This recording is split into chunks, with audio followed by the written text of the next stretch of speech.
Vancouver Canucks forward Rick Rypien has been suspended 6 games for his altercation with a fan on Tuesday in Minnesota. Going into today's hearing with Gary Bettman and Colin Campbell, most analysts expected that Rypien would receive at least 4 games for his conduct, in which he confronted Minnesota Wild fan James Mayenknecht over the railing in the tunnel behind the Canucks bench after a fight with Brad Stobitz of the Wild. Some suggested it could be as many as 8 games. In my view, Eric the Hatchet of the Globe and Mail and GlobeSports.com said it best when he wrote that Rypien committed a cardinal and unpardonable sin in professional sport.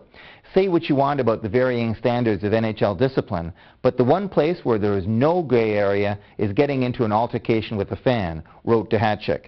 TSN hockey analyst Matthew Barnaby, who himself was suspended for 4 games in a similar incident while he was playing for the Pittsburgh Penguins in 2001, said this week, open quotes, "Obviously the fans make the game," close quotes. And that's the big lesson to come out of all of this, for Rypien, for players in all sports, and for owners and management in all of professional sport. The fans make the game. The fans buy the tickets that are especially important in gate-driven leagues such as the NHL and CFL. The fans watch the television and make for television rights in the TV-driven leagues such as the NFL and the NBA. The fans buy the merchandise and team apparel in Major League Baseball and across all sports. The fans make the business of sport a very unique business in that they make it a business of emotion.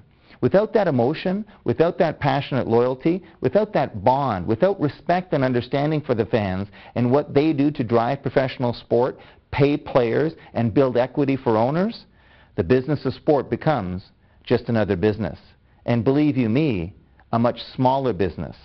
There are progressive leagues and franchises that get this and act like they get it in the way they treat their fans, from single-game ticket buyers to season ticket holders. The players need to be reminded about this as well. Rypien can't change how he melted down in the heat of the moment Tuesday night in Minnesota, but he can make sure he turns that negative into a positive by the way he handles the incident with the media, with Canucks fans, even with James Mayenknecht going forward.